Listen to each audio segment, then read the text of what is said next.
Circuncidado ao 8º dia, da linhagem de Israel, da tribo de Benjamim, hebreu de hebreus, segundo a lei, fui fariseu. Segundo o zelo, perseguidor da igreja. Segundo a justiça que há na lei, irrepreensível. Mas o que para mim era ganho, reputei-o perda por Cristo.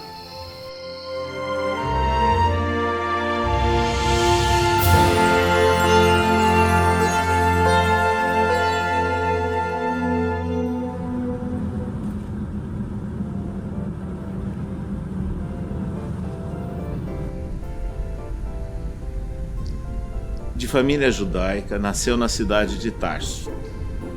Nascendo ali, ele estava num centro muito evoluído. Pela projeção social e econômica de seu pai, a sua família havia conseguido a cidadania romana. Tecelões eram quem forneciam todos os tecidos para os batalhões romanos. A maior parte do que hoje é a Turquia, na antiguidade formava a Anatólia.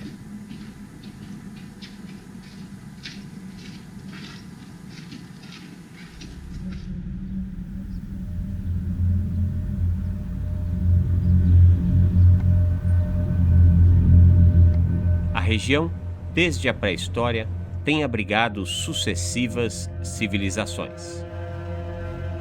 No século VII antes de Jesus, o Império Aquemênida a conquistou. No século VI antes da Era Cristã, o rei do reino grego da Macedônia, Alexandre o Grande, tomou-a.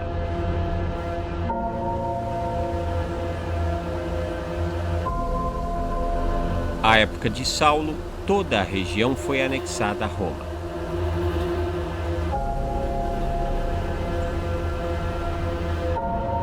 Sendo Saulo um rico judeu com cidadania romana, seus pais o enviaram a Jerusalém, para que fosse educado na lei mosaica. Deparou-se com um ambiente de defesas de interesses. No centro da fé judaica, grupos defendiam seus entendimentos da lei.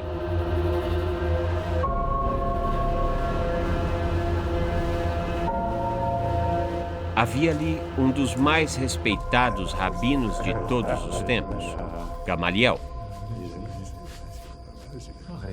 Foi sob seus cuidados que o menino Saulo alcançou o status de poderoso doutor da lei.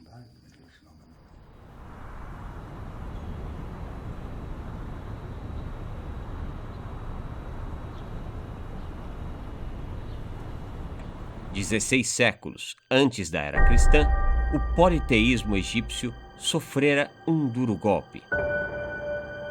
Educou Moisés, que rebelou-se e libertou o povo hebreu. Era a vez do judaísmo educar aquele que se converteria no arquiteto da maior religião da atualidade.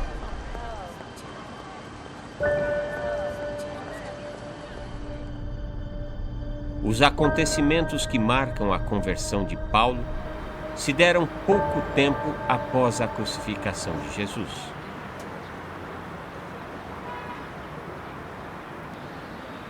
Os primeiros cristãos haviam fundado uma comunidade que incomodava o Sinédrio. Muitos teólogos e muitos ateus dizem que era uma comunidade socialista. Os homens do caminho passaram a ser chamados assim, porque eles seguiam o caminho que Jesus tinha mostrado. Uma comunidade de fraternidade, uma comunidade de partilha. E as teorias políticas, elas não cogitam do amor. Geralmente, a maior parte delas, com todos os ismos com que elas se qualificam, capitalismo, socialismo, comunismo, na verdade, elas estão muito próximas do egoísmo. A paisagem mais forte nisso tudo é a mensagem espiritual de Jesus que começava a penetrar naqueles grupos. Em Jerusalém, a comunidade cristã passava por uma disputa interna entre hebreus e helenos. Os gregos reclamavam que os recursos da sociedade eram em sua maior parte entregues aos hebreus.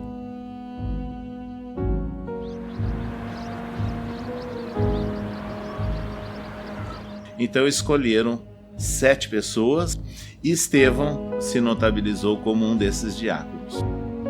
Ele era um líder, ele arregimentava pessoas e foi exatamente isso que chamou a atenção e que criou uma certa hostilidade, alimentando um ódio.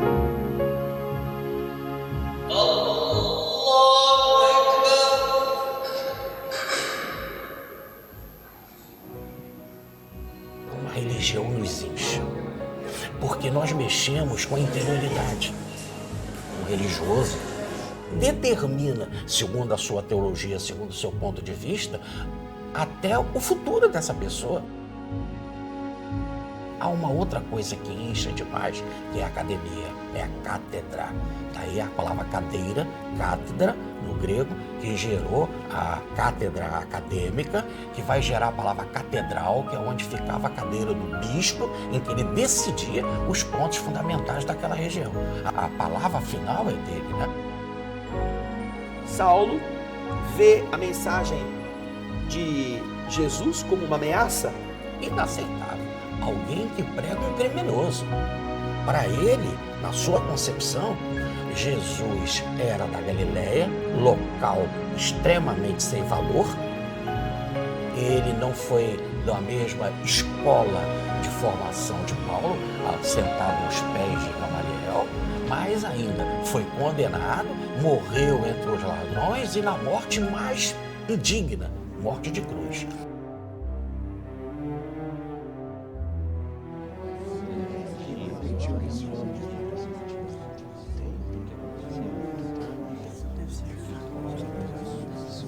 A aparência desse homem é de um anjo, mas trata-se apenas da artimanha dos fanáticos do Nazareno. Ah, essa gente é um perigo. Porventura, é isso assim?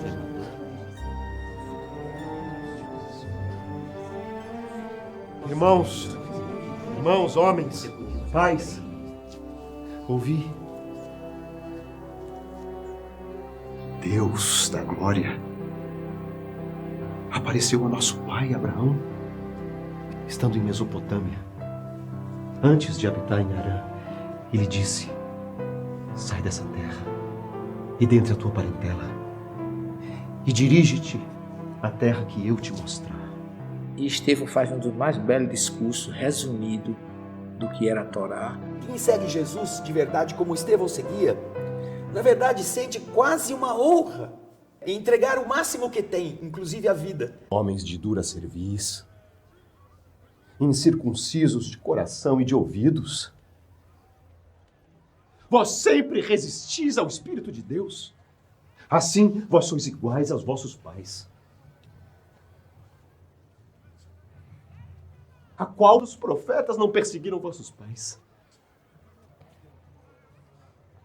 Até mataram os que anteriormente anunciavam a vinda do justo, do qual vós agora fostes traidores e homicidas. Vós, que por ordenação dos anjos recebestes a lei e não a guardastes. Veja os céus abertos e o Filho do Homem que está de pé à mão direita de Deus. Mas isso é um absurdo, ele ousa falar daquele cara que está... Então eu imagino naquele momento a união de Estevão com Jesus, o amor dele, o entendimento dele. Ele não poderia dizer outra coisa do que disse, embora ciente de que aquilo poderia lhe custar a vida como custou.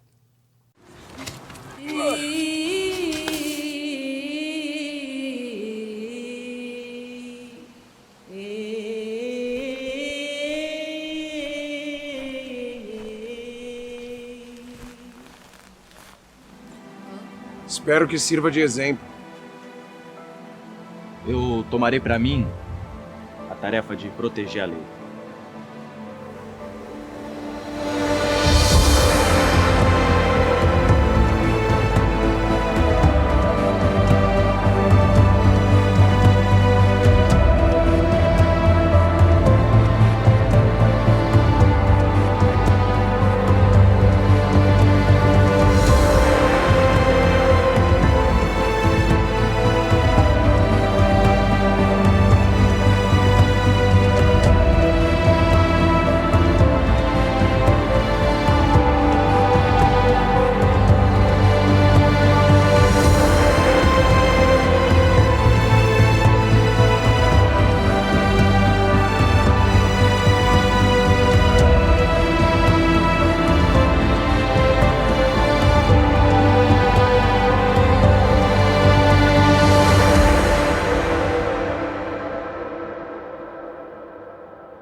Não lhes impute esse erro.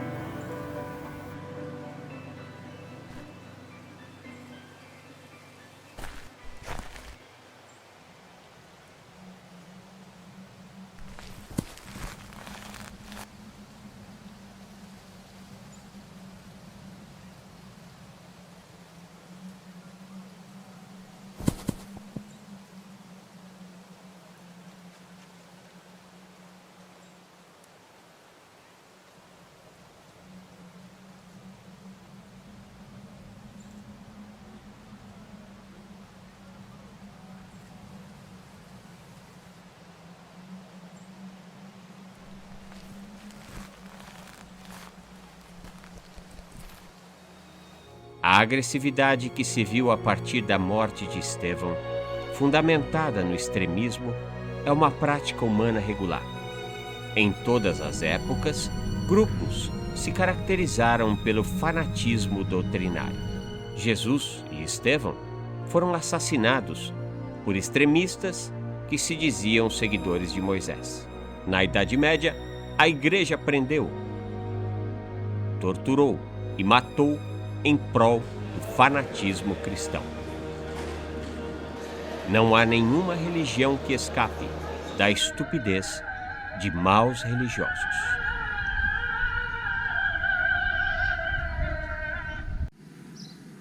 Enquanto Saulo percorria o caminho infernal de sua conversão, o politeísmo era a crença dominante.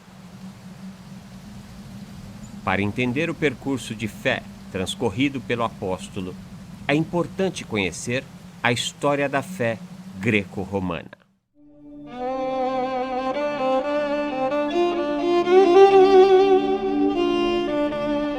Templos foram construídos e dedicados aos deuses. Nesses locais eram feitas orações, rituais e sacrifícios de animais. Os deuses gregos tinham representantes similares entre os deuses romanos.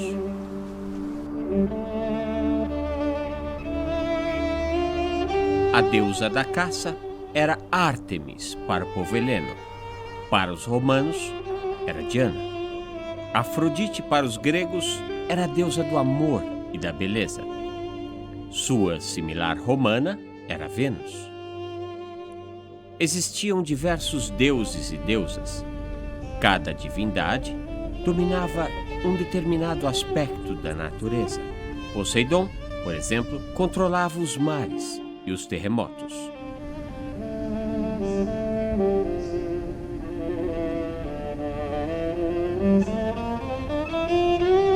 O cristianismo romanizado copiou estas e outras tantas características da fé greco-romana.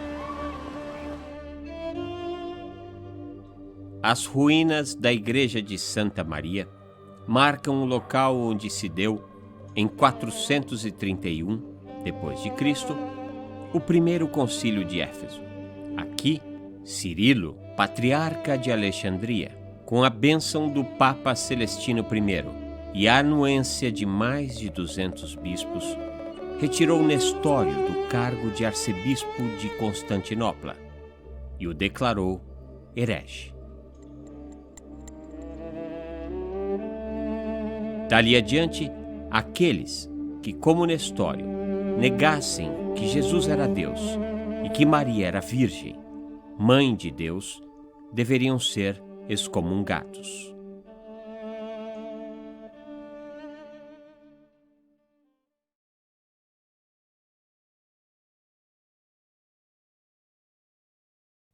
Embora os santos cristãos não são deuses, eles têm funções parecidas com os deuses pagãos. São Pedro, por exemplo, é o responsável pelo templo.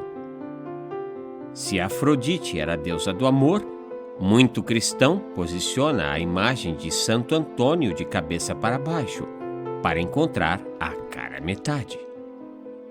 E os templos, então? As suntuosas naves e colunas dos templos pagãos são facilmente encontradas nas basílicas e igrejas cristãs. Mas nem sempre foi assim. Por volta de 323, o imperador Constantino autorizou que aqueles que viviam o cristianismo, escondidos nas catacumbas, pudessem publicamente exercer sua fé. Os cristãos da época acreditavam que Roma viesse a ser cristianizada, mas o que se deu é que o cristianismo foi romanizado. Outra expressão da fé pagã foi o culto imperial, que foi introduzido em Roma no início do Principado de Augusto, no século I a.C. No culto imperial, um imperador falecido poderia se tornar um deus do Estado romano, tudo com o objetivo de centralizar o poder e unificar o império. Coincidências à parte, 36 monarcas se tornaram santos. Os romanos tornaram deuses seus imperadores, e os cristãos, após a romanização, aprenderam a idolatrar líderes religiosos, sacerdotes, oradores, autores e médiuns como seres dotados de infalibilidade.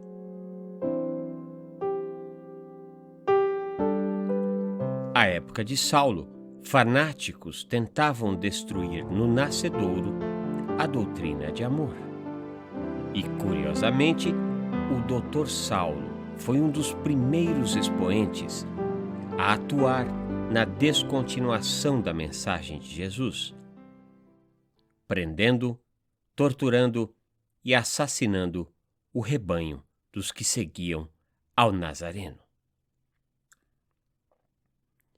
Após intensa cruzada contra a Boa Nova em Jerusalém e cercanias, o Dr. Saulo pede autorização do Sinédrio para perseguir cristãos que se encontravam em Damasco, na Síria.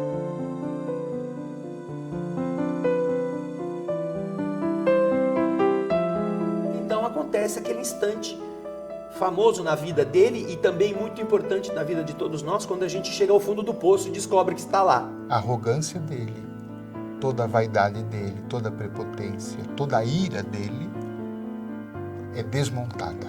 Como que um homem que era perseguidor, mas fiel à legislação mosaica, identifica o Cristo e responde de imediato: Senhor, o que queres que eu faça? Quantos cristãos hoje, seguidores de Jesus, perguntam a Jesus: Senhor, o que queres que eu faça? A gente normalmente se lembra de Jesus para pedir. Esse é Jesus, que ele vê com essa exuberância, que ele perde o equilíbrio, que ele fica cego. Paulo teve uma cegueira física ou foi só uma cegueira espiritual, né? Podemos dizer que a maior cura de Paulo foi a espiritual.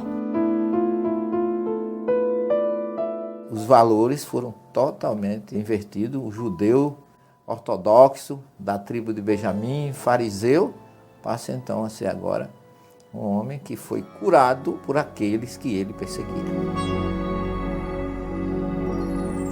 Após a saída de Damasco, Saulo passa 6 anos na Arábia. Ao fim deste tempo, teria retornado a Damasco. Começam agora as perseguições.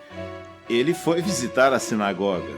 Ele não foi atrás de ninguém, senão os próprios colegas que conheciam ele. E lá ele se apresentou como o doutor da lei, mas fez referência do contato com o Cristo, o que gerou um ambiente de ódio, de revolta. Os judeus, vendo a sua adesão à nova filosofia do cristianismo, resolvem matá-lo e fecharam todos os portões de Damasco e ele teve que fugir amarrado por um cesto e tinha uma brecha no muro e ali ele conseguiu escapar sem ser pelas portas naturais que estavam todas sob vigilância. E foi até Jerusalém.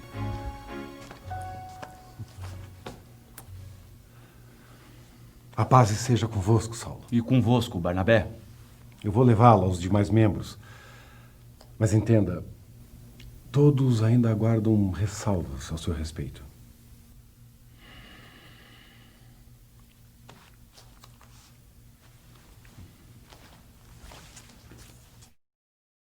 Ele não se sentiu aceito no primeiro momento. E isso era importante para ele trabalhar a humildade dele, para ele trabalhar a paciência. Um dos mais importantes membros do cristianismo primitivo foi Barnabé.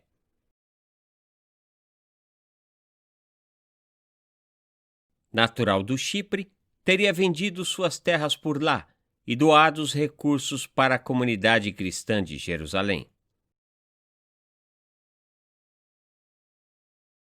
Entre os mais desconfiados da conversão de Paulo estava o apóstolo Pedro.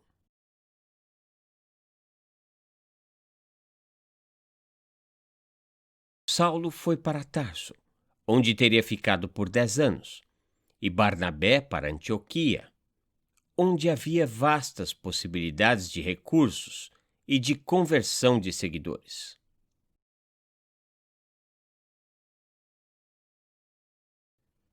Barnabé precisou de ajuda e convocou Saulo.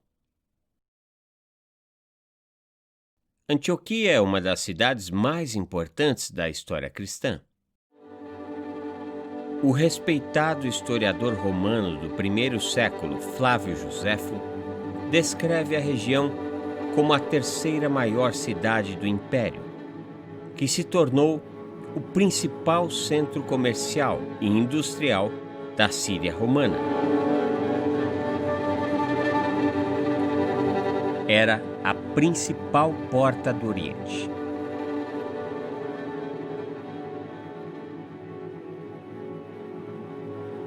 Atualmente conta com 470 mil habitantes.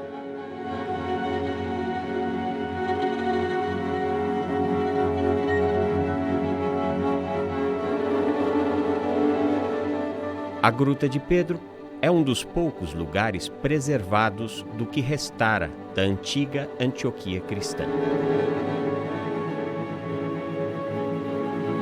Aqui se reuniam os seguidores de Jesus. Durante 4 séculos, essas reuniões eram realizadas com grande apreensão.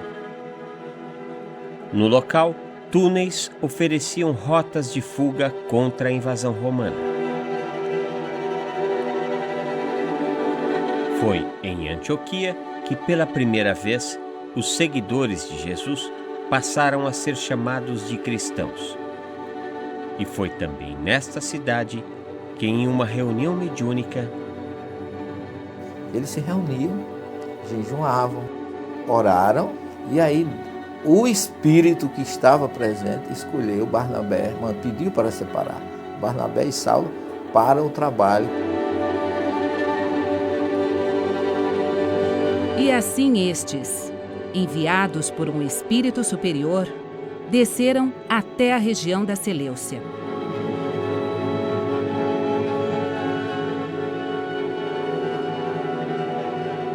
Aqui consolidou-se o principal porto de mar de Antioquia.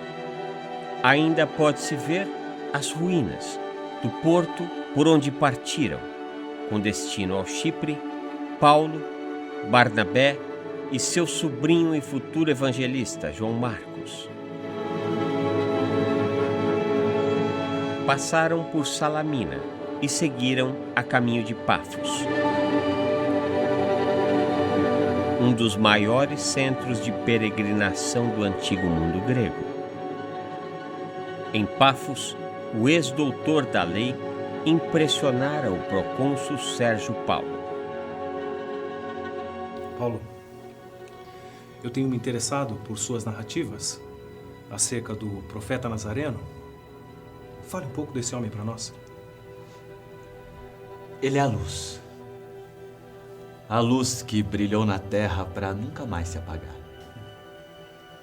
É o Messias, previsto pelos profetas. Encontrei-o em espírito, enquanto persegui um cristão em Damasco. E tamanha é a sua luz, que minha visão ortodoxa colocou-me imediatamente cego. Tornar uma pessoa cega é uma mágica passageira. Eu mesmo sei como fazer. Meu senhor, sinceramente, Este Messias é mais um embuste desses judeus. Alguma vez alguém já vos deixou cego?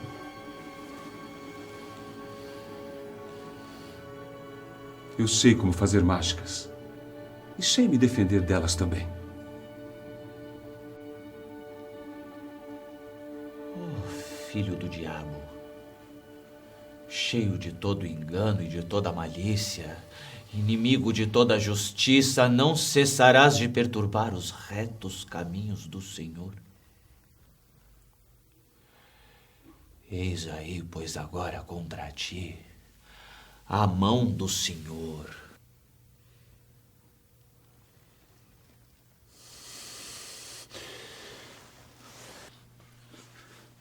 O que é isso? O que é isso? O que fez comigo? O procônsul aceitou Jesus. E eu pergunto, com tamanho argumento, quem não aceitaria? Após Pafos, o trio seguiu viagem para Perge, na atual Turquia, onde houve uma baixa na equipe da primeira viagem. João Marcos abandona Paulo e a seu tio Barnabé e volta para Jerusalém. A dupla segue para Antioquia de Psídia, uma colônia romana e principal área da Frígia, abrangendo a província da Galácia, cidade montanhosa situada em importante rota comercial.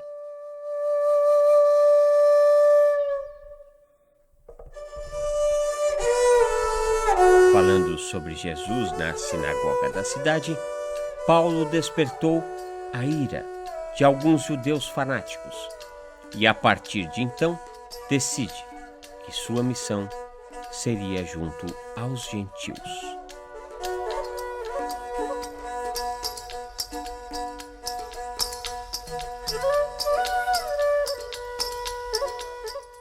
A próxima parada se deu em Icônio.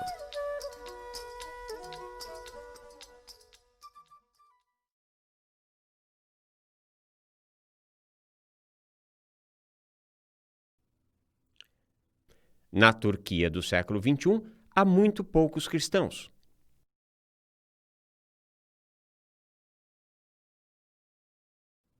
Igrejas são muito poucas e, geralmente, por questões de segurança, estão fechadas.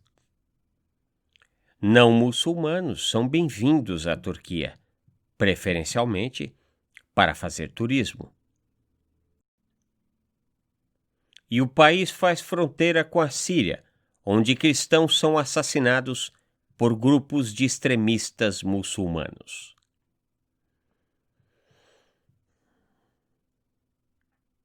Em Icônio, uma vez mais, Paulo e Barnabé foram hostilizados, desta vez por fanáticos judeus e gentios.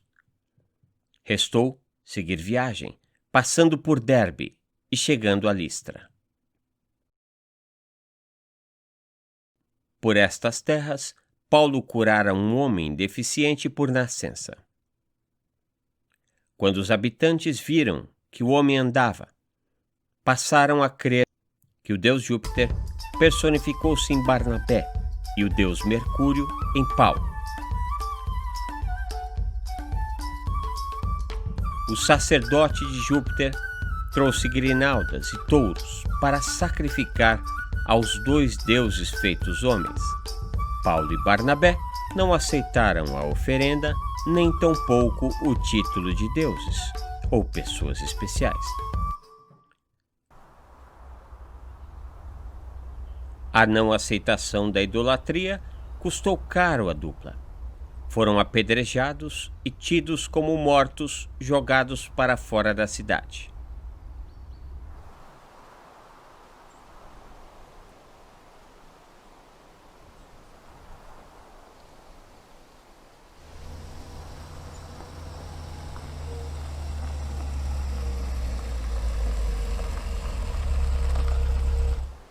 No início do cristianismo, as pessoas que aqui residiam faziam suas moradias no interior desses rochedos, onde, seja inverno rigoroso O verão, a temperatura, graças à propriedade de isolamento térmico da rocha, é sempre a mesma. Nesta cidade, fora encerrada a primeira viagem missionária e Paulo e Barnabé retornaram para Antioquia.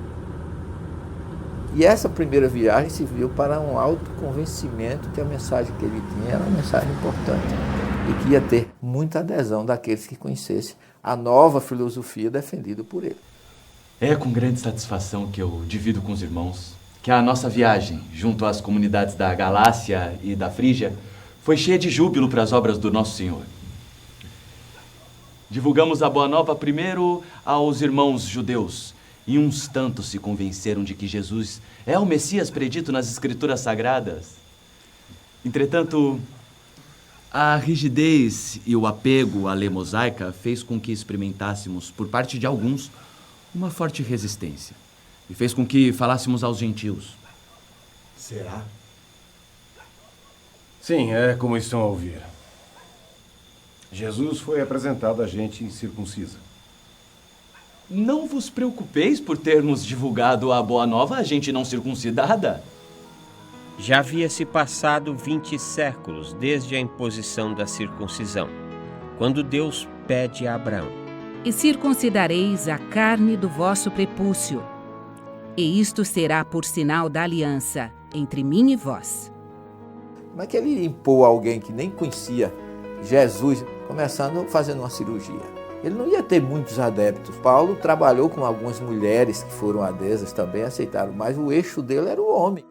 Paulo, Barnabé e outros membros do cristianismo de Antioquia foram a Jerusalém para levar o assunto à comunidade cristã primitiva dirigida por Tiago. Irmãos, viemos de Jerusalém ter convosco para consultá-los sobre a circuncisão. A comunidade da Antioquia está preocupada, mas eu afirmo o que vos digo. Se exigirmos aos gentios a circuncisão, poucos aceitarão seguir Jesus. Bom, de minha parte, me oponho. Penso que só pode seguir Jesus quem fez a travessia por Moisés. Tiago? Julgo que não se deve perturbar aqueles, dentre os gentios, que se convertem a Deus. Mas escrever-lhes que se abstenham das contaminações dos ídolos, das fornicações, do que é sufocado e do sangue.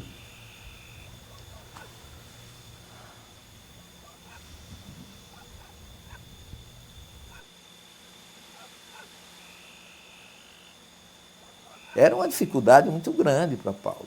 E ele foi de uma inteligência, de uma sagacidade, porque ele conseguiu convencer que ele ia pregar a circuncisão espiritual e não material. De volta a Antioquia, Paulo prepara uma segunda viagem com o objetivo de visitar as comunidades cristãs fundadas durante a viagem anterior. Barnabé convoca João Marcos, mas Paulo, temendo nova deserção do futuro evangelista, não concorda. Barnabé foi com João Marcos para o Chipre.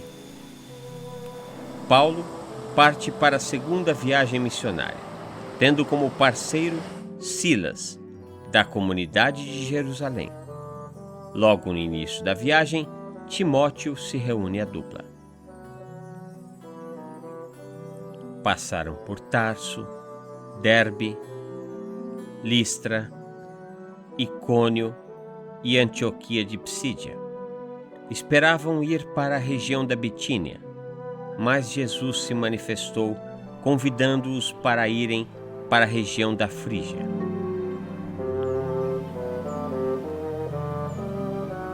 Em Alexandria de Troade, Paulo sonhou com um espírito da Macedônia, que lhe pediu que fosse evangelizar aquela região.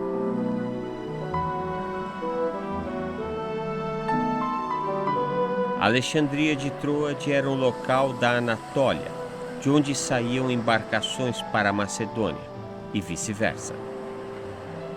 Foi aqui que Paulo se encontra com o evangelista Lucas. há uma interessante mudança na estrutura narrativa. Lucas narra o sonho de Paulo na terceira pessoa do singular. E Paulo teve de noite uma visão, em que se apresentou um homem da Macedônia e lhe rogou, dizendo: passa a Macedônia e ajuda-nos. Mas, a partir do sonho, o evangelista usa a narrativa na primeira pessoa do plural. E logo depois desta visão, procuramos partir para a Macedônia, concluindo que o Senhor nos chamava para lhes anunciarmos o Evangelho.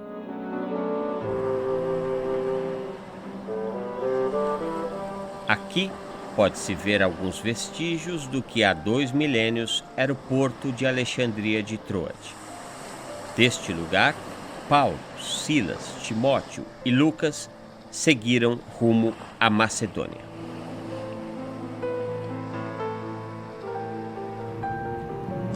Foi no porto de Neápolis, a atual cidade de Kavala, na Grécia, que Paulo pisou pela primeira vez na porção continental que hoje conhecemos como Europa. Daqui, seguiram para Filipos. Em 42 a.C., Filipos passou pela guerra mais sangrenta da antiguidade, com cerca de 40 mil mortos. Enfrentaram-se 2 forças. De um lado, os republicanos, que há 2 anos, antes do conflito, haviam matado o ditador romano Júlio César. De outro, os que eram ligados ao governante assassinado. Entre estes, seu sobrinho neto e herdeiro, Otaviano Augusto. Estes últimos ganharam a batalha e dividiram Roma em 3 ditaduras. 15 anos mais tarde, o herdeiro de Júlio César toma o poder dos outros 2 ditadores e se torna o fundador do Império Romano, passando a ser chamado de Imperador César, filho do divino Augusto. Quando Paulo chega em Filipos, haviam-se passado 90 anos desde a grande batalha. Otaviano fora sucedido por Tibério, Calígula e Cláudio é quem estava no poder. Era uma época difícil para os judeus que haviam sido expulsos de Roma. Filipos tinha grande importância para Roma em função de ser a porta de entrada para a Europa dos viajantes provenientes da Ásia.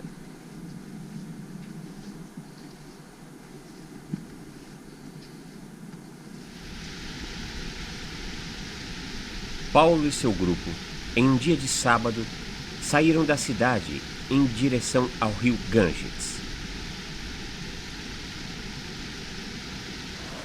Aqui eles encontraram algumas mulheres e lhes falaram da vida de Jesus. Uma destas, chamada Lídia, vendedora de púrpura, encantou-se com o que ouviu e foi batizada por Paulo, tornando-se a primeira cidadã do Ocidente a converter-se para o rebanho do Cristo.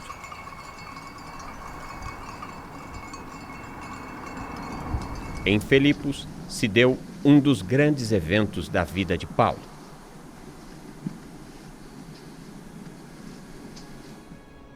Havia na cidade uma jovem atormentada pelo uso mercantilista da mediunidade.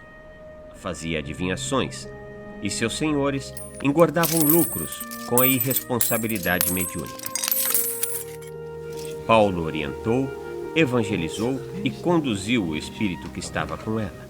E esta parou de fazer adivinhações. Os proprietários da jovem perderam lucros e denunciaram a Paulo e Silas, que foram açoitados e presos.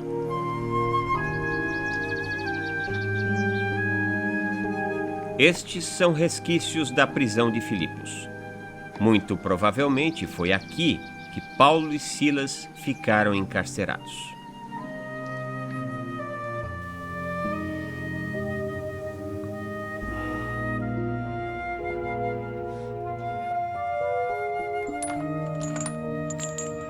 Durante a noite, a dupla cantava e orava sobre a Boa Nova, e os outros presos foram convertidos pelo exemplo de amor dos apóstolos. Uma noite, um forte terremoto se deu e, com o abalo, as portas da cela se abriram.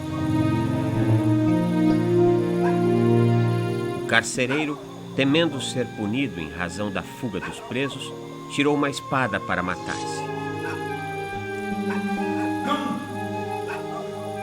Não te faças nem mal.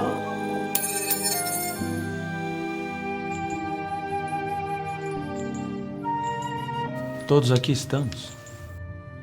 Terminado esse processo, quiseram libertar Paulo quando souberam que ele era cidadão romano e que tinha sido açoitado.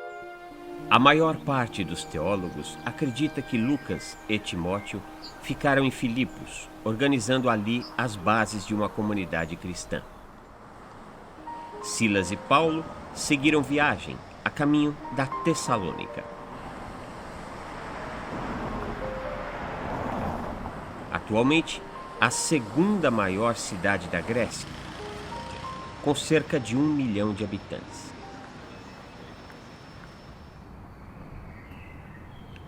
A Igreja de São Demétrio, uma igreja ortodoxa grega, patrimônio da Unesco, é um dos símbolos mais antigos do cristianismo do local.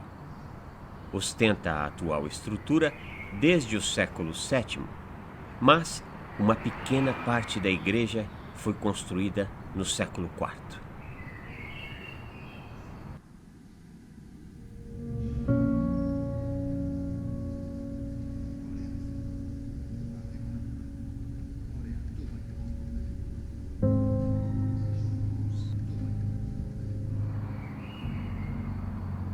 Os judeus fanáticos da Tessalônica acusaram Paulo de rivalizar com César, e a dupla teve que seguir adiante. Foram para a Bereia,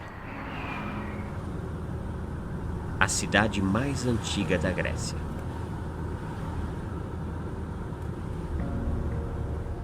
Esta praça é um monumento erguido onde se acredita que Paulo tenha pregado aos bereanos.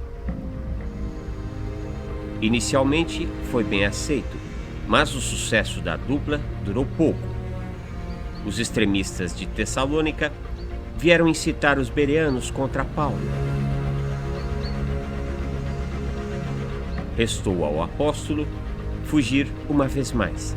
Desta vez foi sozinho, a caminho de Atenas.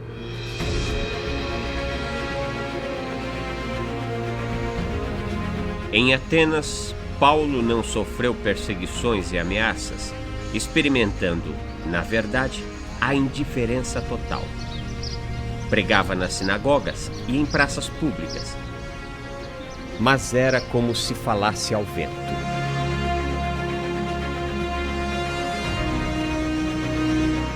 Atenas já era respeitada como berço das artes e da filosofia.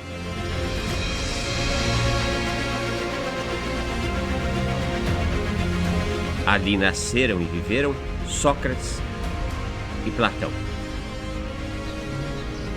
O evangelista Lucas narra a desilusão de Paulo com os templos, os altares e as imagens de Atenas. O destino quis que fosse exatamente em um dos altares do politeísmo que Paulo teria uma grande inspiração. No Areópago de Atenas, local em que os atenienses se reuniam para ouvir e falar sobre doutrinas, filósofos, sistemas políticos e crenças, havia um altar dedicado ao Deus desconhecido.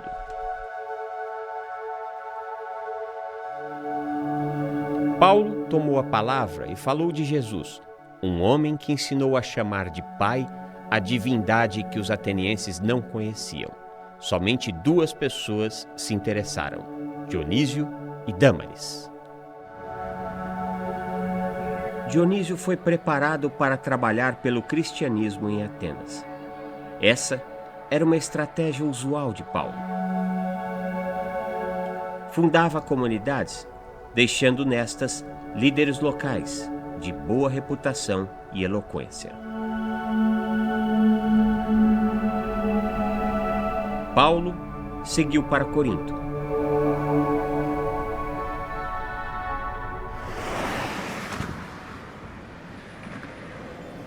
Uma cidade urbanizada. Para se ter uma ideia, a avenida principal ligava o porto com o centro da cidade, numa extensão de 8 quilômetros de pavimentação. O apóstolo havia encontrado enormes dificuldades em sociedades de religiosos. Em Corinto, ele encontrou um público oposto. Enquanto Atenas era a capital da filosofia, Corinto era a capital da depravação.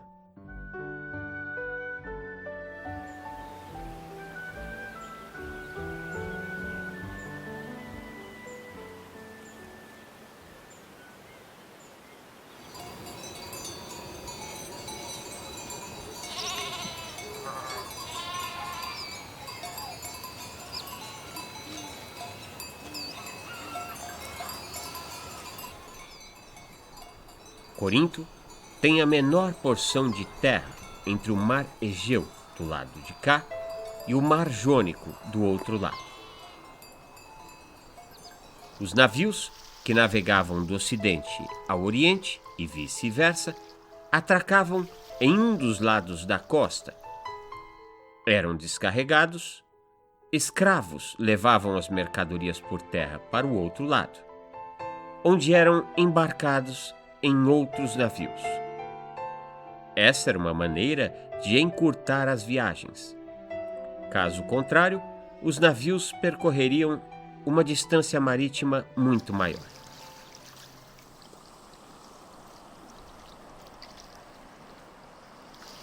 Enquanto embarques e desembarques eram realizados, os marinheiros exerciam sua fé em Afrodite. Um ato de fé exercido com a ajuda de 1000 sacerdotisas, que aos finais de tarde desciam do templo de Afrodite no cume da Acrópole e mantinham relações sexuais com quem pudesse lhes pagar. Um ritual conhecido como prostituição sagrada. A cidade era tão devassa que havia o termo Corintianizomai, cujo significado era o ato de fornicar. Uma cidade onde chegava gente de todas as partes do mundo. Tinha mais de 1000 prostitutas, tudo era permitido. A gente chegar com a mensagem de Jesus ali, aquela visão dele, né? Foi um choque. Apesar da condição moral, foi nesta cidade que o apóstolo organizou uma das mais importantes comunidades cristãs da época. Ficou 1 ano e meio em Corinto. Então ele viveu aquilo com profundidade. Quando ele chega em Coríntios, ele encontra lá um casal, Áquila e Priscila, que tinham sido expulsos de Roma. Assim como Paulo, também eram tecelões. Ele tinha orgulho de dizer que vivia do trabalho dele. Onde Paulo estava presente, nas suas viagens, ele trabalhava e sobrevivia como tecelão. E no Talmud havia uma recomendação que dizia, se você quer servir a Deus, trabalhe e depois vá. Ele combatia, inclusive, médiuns que cobravam, né? Dá de graça o que de graça receber, está lá em Mateus capítulo 10. Em Corinto, Paulo teve uma espécie de divisor de águas na vida dele. Ele cansou de pregar em sinagoga. Às vezes ele chegava, era muito bem recebido pela sua oratória, e na semana seguinte já tinha opositores. Ele foi pregar nas ágoras. Eram estruturas onde ficavam as lojas, onde tinha pessoas de todas as classes, de todas as religiões, porque não importa a tua religião, você tem que ir para a feira fazer suas compras. E aí é que Paulo, descobrindo isso, passou a pregar Jesus para todas as pessoas nas ágoras.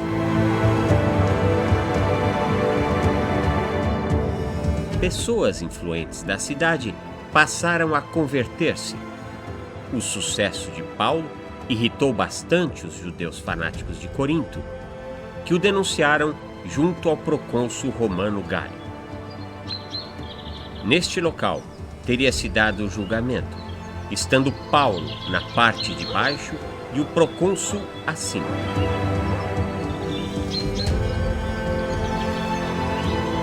Gálio absolveu Paulo, citando que não cabia a Roma meter-se nas crenças judaicas.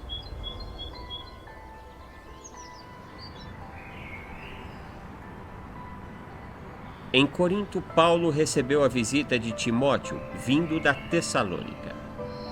Timóteo, meu filho, que alegria recebê-lo!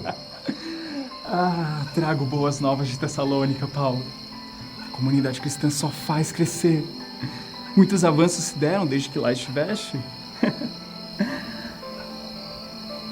Todos anseiam para que voltes a ter com os tessalonicenses.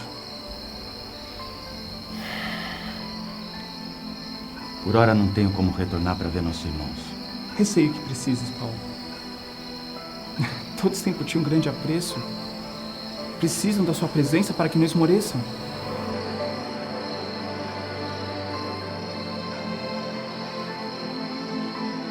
Elas começaram a ser escritas no momento em que Paulo já não estava mais conseguindo atender a todas as solicitações. Podemos dizer que ele é um dos grandes escritores do Novo Testamento. São documentos anteriores aos evangelhos. A vós, graça e paz. Não cessamos de dar graças a Deus a todos vós e de lembrar-vos em nossas orações. A preocupação dele era renovar a fé daqueles que tinham aceito Jesus, enviar conselhos através dessas cartas e registrar o seu entusiasmo, a sua decepção. É uma forma dele chegar, levar a mensagem, né, e ser escrita com ponderação. Quase sempre ele fazia à noite, com calma, falando de profunda filosofia e de profunda gnose, de que é uma relação íntima com Cristo. Sabeis, irmãos amados de Deus, que sois eleitos. E o nosso Evangelho vos foi pregado não somente com palavras, mas também com poder, com o Espírito Santo e com convicção.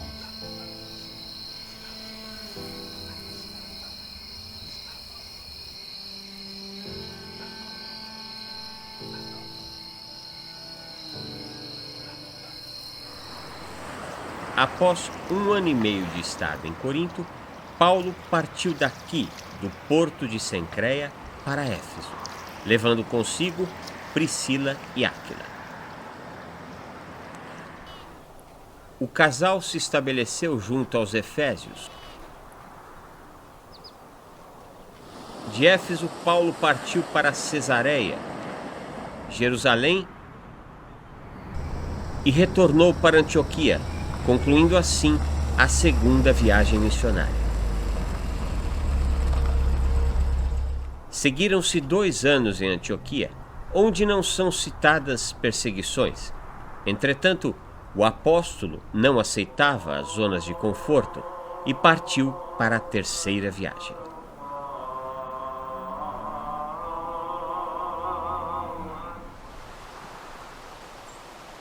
Passou pelas comunidades da Galácia e da Frígia, verificando uma vez mais os avanços no cristianismo destas localidades. Chegou em Éfeso encontrando 12 discípulos de João Batista, lhes ensinou sobre a vida e a obra de Jesus e os batizou no Espírito. Ele pega aqueles 12 que já conheciam o batismo de João Batista e aplica um passe, porque o que é a imposição das mãos se não um passe? Jesus curava pela imposição das mãos.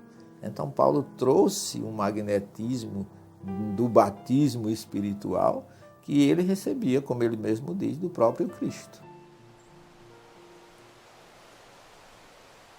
Nesta terceira viagem, Paulo dedicou um tempo maior a Éfeso,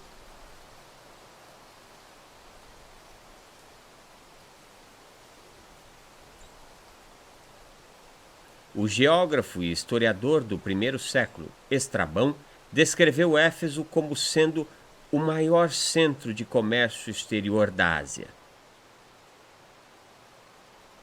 Foi uma das cidades do Império Romano onde o cristianismo mais se difundiu.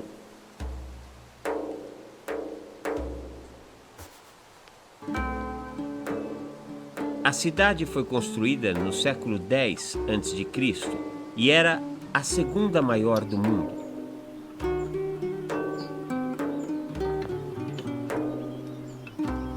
Haviam banheiros públicos com assentos sanitários, captação de esgoto e água corrente. Lojas, onde se podia encontrar de tudo o que um habitante do primeiro século poderia comprar. Um parlamento. Aqui foram escavadas as mansões dos ricos da época. As casas chegavam a ter 900 metros quadrados. Neste local, uma grande sala.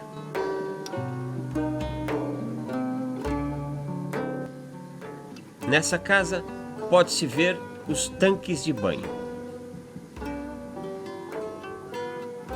Mármores expressavam um ar de nobreza.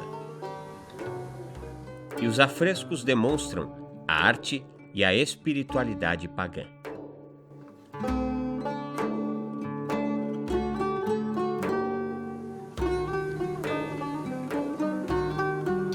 Em Éfeso, a mediunidade de Paulo promoveu muitas curas e o apóstolo ganhava fama de milagreiro em toda a Ásia. Um grupo de farsantes passou a imitar Paulo. Diziam promover curas e exorcismos em nome de Jesus.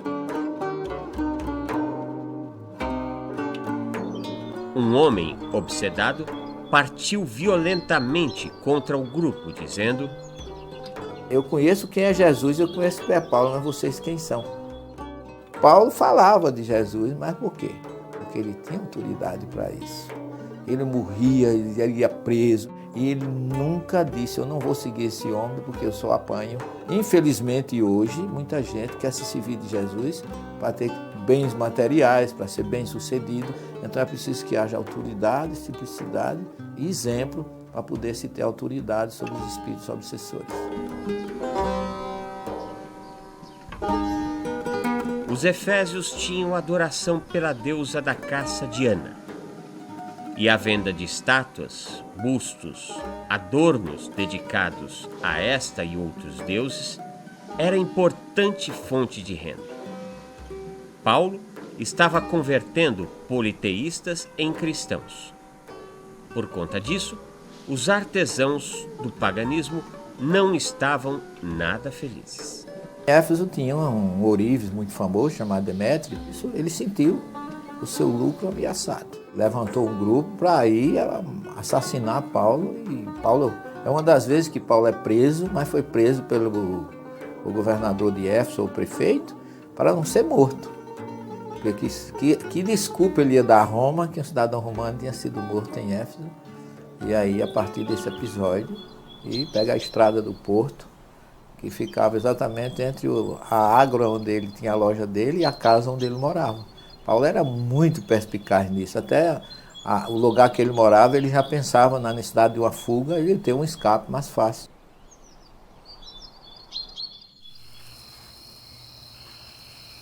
Em Éfeso, Paulo escreveu uma das suas mais belas cartas, a primeira carta aos Coríntios. Tudo me é permitido, mas nem tudo me convém. Tudo me é permitido, mas eu não me deixarei dominar por coisa alguma. Paulo está mostrando a gloriosa liberdade que o cristão tem. Os judeus, eles têm muitas regras na alimentação. E por causa disto, provavelmente, alguém levou a Paulo os problemas que estavam surgindo entre comer essas coisas ou não comer. Nós, como fomos criados à imagem e semelhança divina, nós só poderemos ser criados para o amor. O amor sugere a liberdade. Então, para o cristão, tudo é livre, tudo é permitido, tudo, sem exceção. Não há nada que não seja permitido para o cristianismo. Tudo é permitido, mas nem tudo é oportuno. Tudo é permitido, mas nem tudo edifica. Com o avanço do cristianismo, esta máxima de Paulo foi extraída desse contexto e usada como uma forma de advertência. Eu tenho que refletir. Eu prejudico alguém? Eu estou com essa atitude prejudicando a mim mesmo? Nessa visão de não prejudicar a mim, não prejudicar a ninguém, nem tudo me convém. Portanto, quer comais, quer bebais, ou façais outra qualquer coisa, fazei-o tudo pela glória de Deus. Eu tiro 3 capítulos da primeira carta aos Coríntios que eu acho, assim, indiscutivelmente o coração das cartas de Paulo. Ninguém pode dizer que Jesus é o Senhor, que não pelo Espírito Santo. Ora, há diversidade de dons, mas o Espírito é o mesmo. Esse capítulo do Coríntios é dos fenômenos e dos dons que cada um pode trazer de diversas naturezas, que Deus provê a cada um com aptidão maior, que seja a condição de ser médio de cura, médio de psicógrafo, médio de oratória, de todos os tipos, porque todos são dons de Deus. Essa carta aos Coríntios foi a raiz do livro dos médios, que depois Kardec veio exatamente mostrar a fisiologia desse processo na prática. É como se Paulo estivesse já antecipando aquilo que a terceira revelação, a doutrina espírita, vem trazer de uma forma bem mais científica, bem mais fisiológica, bem mais compreensível. Mas a manifestação do Espírito é dada a cada um para o que for útil. Porque a um, pelo Espírito, é dada a palavra da sabedoria. E a outro, pelo mesmo Espírito, a palavra da ciência. E a outro, pelo mesmo Espírito, a fé. E a outro, pelo mesmo Espírito, o dom de curar. E a outro, a operação de maravilhas. E a outro, a profecia. E a outro, o dom de distinguir os espíritos. E a outro, a variedade das línguas. E a outro, a interpretação das línguas. Mas é um só. E o mesmo Espírito que opera todas essas obras, repartindo particularmente a cada um, como quer. Essa carta é um respaldo que os cristãos espíritas têm para praticarem com dignidade, com amor e com respeito as suas faculdades mediúnicas. Ainda que eu falasse as línguas dos homens e a dos anjos, se não houvesse caridade, seria como um metal que soa ou um sino que tine. Paulo exalta a caridade, que todo mundo traduz por amor, e que realmente não é o verdadeiro significado que Paulo, como judeu, colocava, que ele coloca emuná, hatikvá, vede sedaká, fé, esperança e caridade. Para os gregos, havia 4 tipos de amor, que eles tinham nomes específicos e que tinham representações adequadas para determinadas expressões da afetividade. Existe o amor eros, que era o amor sexual. Existe o amor que é chamado de philos, que é o amor para as coisas do conhecimento, as coisas da elevação intelectual. E existe o amor storm. Storm é o amor da família. Existe o amor ágape, que era o amor divino, o amor desinteressado. Ele está se referindo não aos outros 3 tipos de amor, nem a eros, nem a philos, nem a storm. Está se referindo a ágape, que é o amor da doação completa, o amor do abster-se, que é o amor da caridade que Jesus prega. Ainda que eu tivesse toda a fé, de maneira tal que transportasse os montes, e não tivesse caridade, eu nada seria.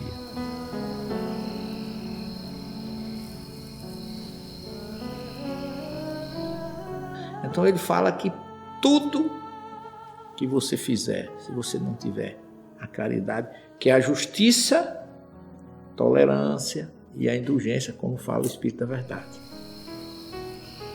Tudo desculpa, tudo crê, tudo espera, tudo suporta. Lamentavelmente, a maioria dos cristãos acreditam numa ressurreição física. E Paulo prega uma ressurreição espiritual. Se se prega que Cristo ressuscitou dentre os mortos, como dizem alguns dentre vós que não há ressurreição de mortos? Pois se não há ressurreição de mortos, também Cristo não ressuscitou.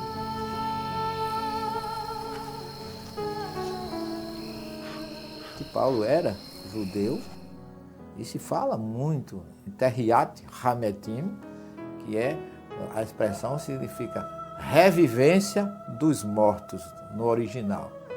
No entanto, não é o morto que revive, mas é o perispírito dele que se apresenta.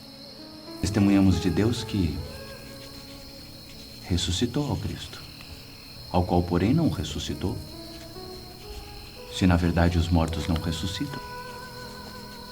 E se os mortos não ressuscitam, Cristo também não ressuscitou. Nessa carta ele começa, me perguntam como será a ressurreição dos mortos e com que corpo voltam. Nem toda carne é uma mesma carne, mas uma é a carne dos homens, outra é a carne dos animais, outra é a carne dos peixes, outra é a carne das aves. Mas o corpo físico é extraído da essência do planeta, que o Livro dos Espíritos chama de limo, quer dizer, a estrutura que é extraída do planeta vai formar, de acordo com a organização, a diversidade dos corpos. Porque a organização do corpo, por exemplo, de um animal silvestre é diferente da nossa. E há corpos celestes e corpos terrestres. Uma é a glória dos celestes, outra a dos terrestres. Existe um corpo material e um corpo espiritual, como está lá no Gênesis 2:7, na formação do homem. Tem um corpo físico, do pó da terra, e tem um espírito insuflado por Deus, que é a centelha da vida, que é o espírito. Carne e sangue, que é uma expressão judaica que significa corpo físico, não entram no mundo espiritual. Quem entra é o perispírito, como está lá no Gênesis, tu és pó, em pó te hás de tornar, o corpo vai à terra e o espírito vai a Deus. Paulo repete em toda essa carta, ele explica a criação do homem, desde a parte física, os elementos espirituais, como está descrito por Moisés. Então ele especifica. E aí no final ele mostra o que é material do que é espiritual, como Kardec faz na Gênese, separando o elemento material do elemento espiritual. Após a longa estadia de Paulo em Éfeso, ele partiu em viagem, passando por Esmirna,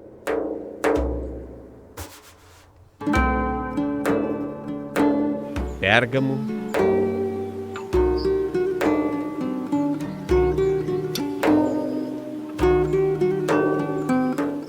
Troade,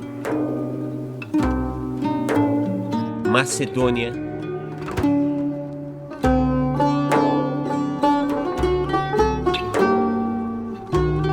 e retornou a Troade. Moisés trouxe a lei.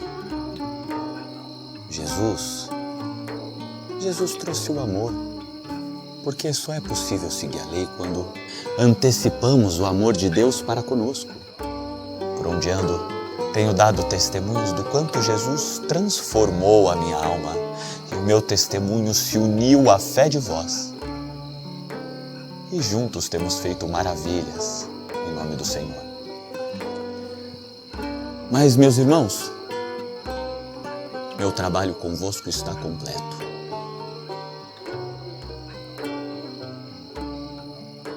Eu não mais poderei vos ombrear a caminhada. Entretanto, Jesus, nosso Mestre e Senhor, certamente vos sustentará em todos os bons combates que ainda havereis de travar. Caiu.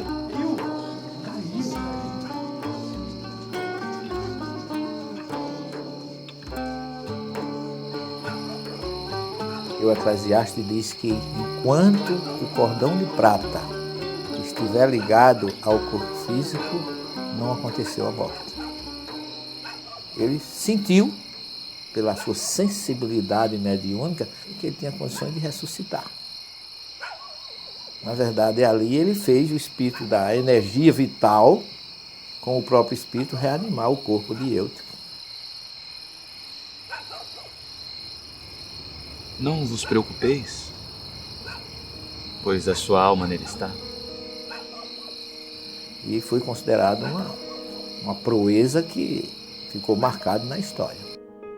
De Troade, Paulo parte e chega a Miletos. Ele desejava retornar a Éfeso, mas a hostilidade dos politeístas da região impedia sua ida. Paulo requisitou a vinda dos cristãos daquela cidade até Miletos. Acredita-se que o encontro entre o apóstolo e os membros da comunidade cristã de Éfeso tenha se dado neste local. Durante nossa estada, fomos surpreendidos por um rebanho de ovelhas passando bem ao lado do local do encontro. O fato é que as ovelhas do rebanho de Paulo ouviram a emocionante despedida do apóstolo. Ao final de seu discurso, Paulo se colocara de joelhos a orar, e o rebanho inteiro, de uma só vez, correu para envolver Paulo em um abraço coletivo.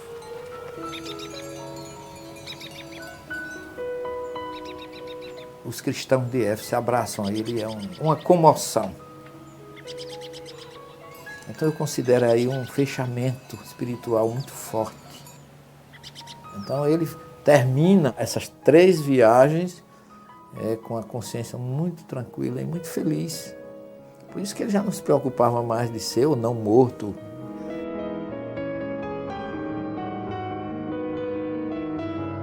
De Miletos seguiu viagem, percorrendo e evangelizando várias cidades, até chegar em Cesareia. Durante o percurso, muitos lhe avisaram do perigo de ir a Jerusalém. Entretanto, vou para Jerusalém, não sabendo o que lá me há de acontecer, senão o que o Espírito Superior, de cidade em cidade, me revela. Em Jerusalém se reuniu com a comunidade cristã primitiva dali, ouvindo deles que judeus extremistas estavam acusando de introduzir os gentios nas sinagogas. Tão logo foi visto no templo, agarraram-no. Homens! Irmãos! E pais! Ouve agora a minha defesa perante vós. Quanto a mim, sou judeu, nascido em Tarso, na Cilícia, e nesta cidade criado aos pés de Gamaliel, instruído conforme a verdade da lei de nossos pais, eu sou um zelador de Deus, como todos vós hoje sois. E persegui este caminho até a morte, detendo e pondo em prisões tanto homens quanto mulheres, como também o sumo sacerdote me é testemunha, e todo o conselho de anciãos. Esta sequência heróica de Paulo é um testamento. Não procuremos o reino da tranquilidade, o reino da facilidade, porque o reino da facilidade não é o reino de Deus. Esse é o reino do mundo. Procuremos o reino da verdade, o reino da justiça, ainda que isso custe a sua vida. Ora, aconteceu que, indo eu já de caminho, chegando perto de Damasco, quase ao meio-dia,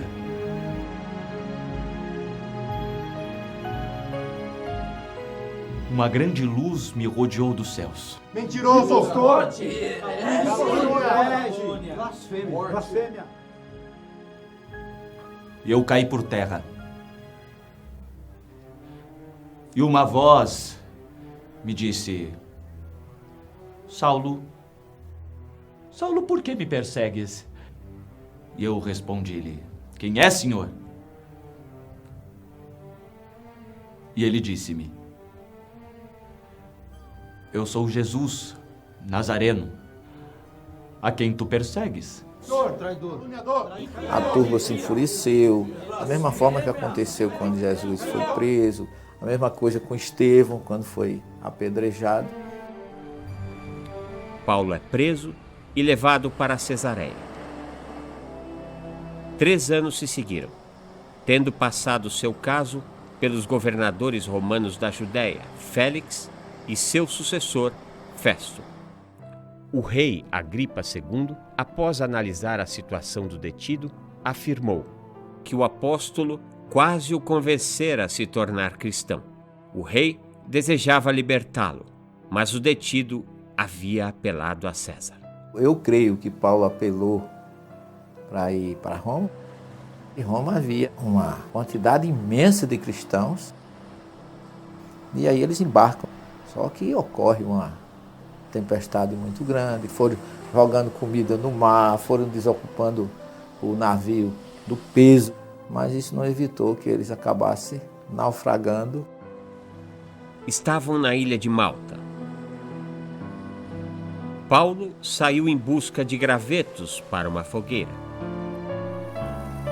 e foi picado por uma serpente. Os nativos reconheceram a víbora como portadora de veneno letal. E as pessoas ficaram esperando que Paulo caísse imediatamente morto, e ele não teve nenhuma enxaqueca.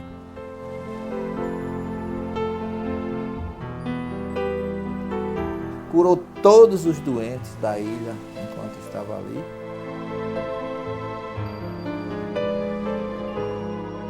É um navio que vinha de Alexandria, aportou ali em Malta, e foi quem levou o grupo dele para Roma, onde ele vai viver aproximadamente 3 anos.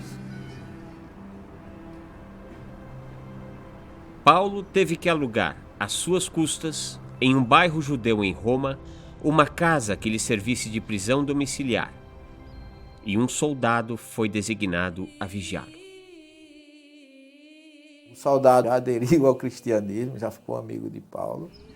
O apóstolo recebia constantes visitas de cristãos e se tornou líder do cristianismo na capital do império. E a escrever cartas, que aí ele escreveu as 4 cartas que é considerada carta da prisão, que foram aos Éfesos, Colossenses, Filipenses e Filemão. Em seu primeiro julgamento, em Roma, ele é absolvido.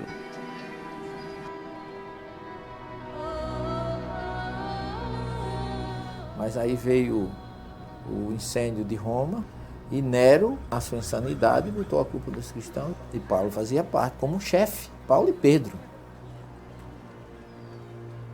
E Nero mandou prendê-lo, e aí sim, ele foi para a prisão do Mamertino. As prisões que ficaram Jesus em Jerusalém e as prisões de Roma eram antigas cisternas. Ali armazenavam água. Então, quando vinham os terremotos, quando vinham aquelas destruições naturais ou rachaduras, a água se esvaziava. E aí eles transformavam em prisões, o que eram prisões terríveis. Ela fica abaixo do nível do chão, escura, não havia iluminação, o alimento era jogado por cima, muitos morriam ali.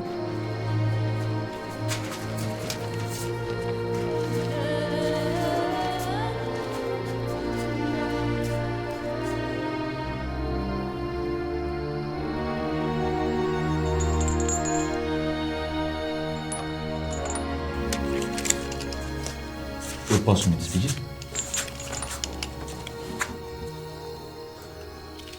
Adeus, meu irmão.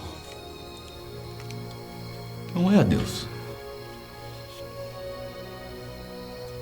Mas eu gostaria de lhe fazer um último pedido. Eu gostaria de beijar-lhe os pés. Pés que caminharam ao lado do meu Senhor. Paulo, meu irmão. Foram os teus pés que levaram Jesus para os confins da terra.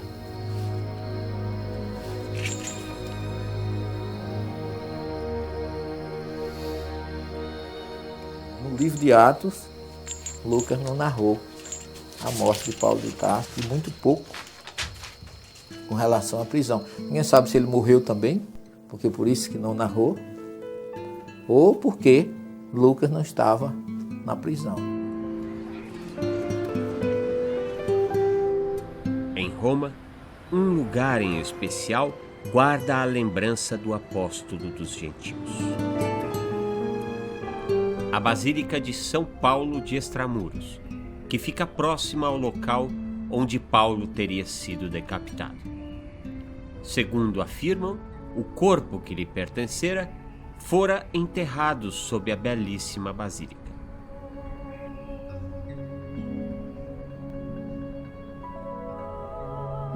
No jardim de entrada, uma majestosa estátua representa a sobrevivência de Paulo no seio cristão. A espada, em uma das mãos, é a lembrança de que foi através da lâmina que Paulo vencera a morte.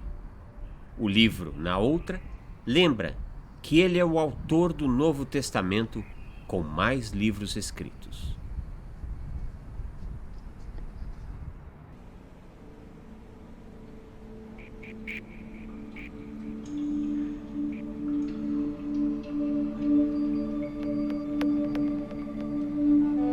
A figura cristã de Paulo só existe por ele ter feito o que fez e por ter aprendido depois, com base nesse amargor, o que ele fez com Estevão. Estevão foi o instrumento que deu aquele impulso e aquela força e aquela certeza a Paulo que aquele tinha que ser o seu caminho. Aquela culpa que ele sentiu, não há dúvida, porque esse sentimento acompanhou ele muitas vezes, já quando ele era Paulo. Deve ter estimulado como se fosse um reator nuclear que produz energia no mal que a gente já fez, para que a gente faça o oposto. E ele aproveitou esse material não para se afundar numa depressão. Não, ele pegou tudo isso, pegou todos aqueles espinhos e transformou em flores. Na basílica, um mosaico com Jesus ao centro. Em um dos lados do mestre, Pedro e seu irmão André.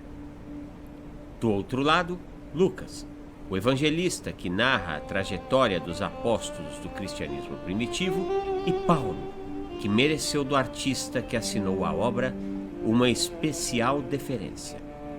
O nome dele está lá, escrito em latim e grego. O judaísmo, ele se mantém muito fechado nele mesmo. Até hoje ele ainda se casa entre eles. Porque ele é o responsável pela implantação do cristianismo entre os gentios. Leia-se gentio, são as gentes, todos aqueles que não eram judeus. Se o cristianismo tivesse permanecido naquela situação, mesmo que fosse aceito por eles, estaria sendo preservado como uma religião de uma raça única.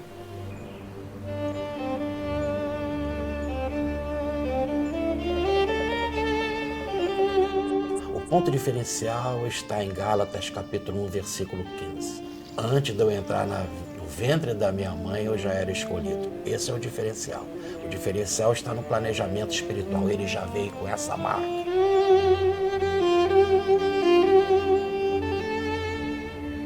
Paulo é como nós. Ele não foi feito de um material diferente do nosso. Todos nós somos vasos escolhidos do Cristo. Eu trago no corpo as marcas do Cristo.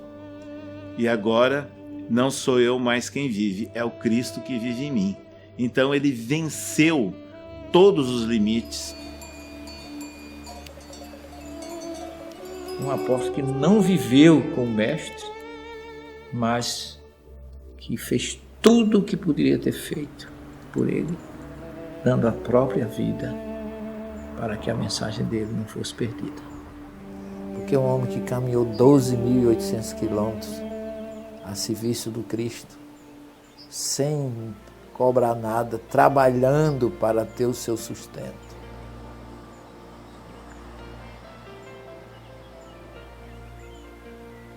Existe uma expressão no judaísmo que diz assim: de Moisés a Moisés, ninguém foi igual a Moisés. Eu diria que de Paulo ao cristianismo, ninguém foi igual a Paulo. Quem te ouviu não te esqueceu, tanta coisa já se disse,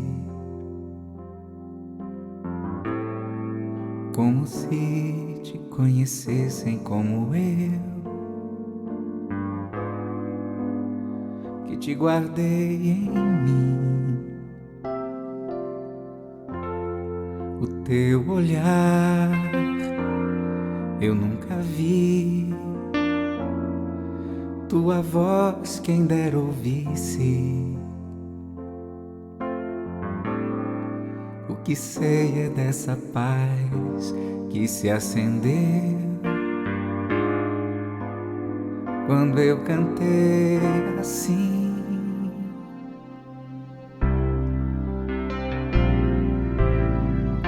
Você é o céu, eu sou só a poeira.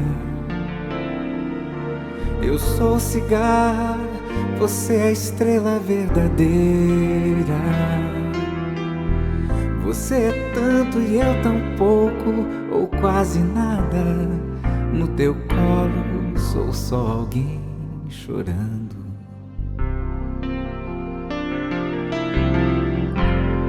Mas te busquei a minha vida inteira e te perdi na ilusão primeira. A minha vida é um passo, você é o caminho, o pão, o vinho, o abraço, e eu preciso de você.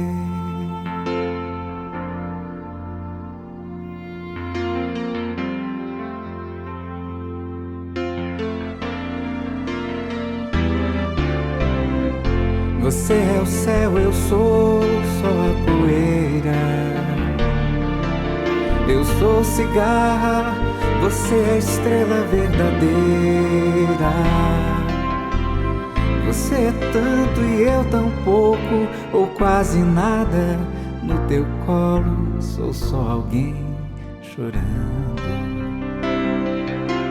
Mas te busquei a minha vida inteira e te perdi na ilusão primeira.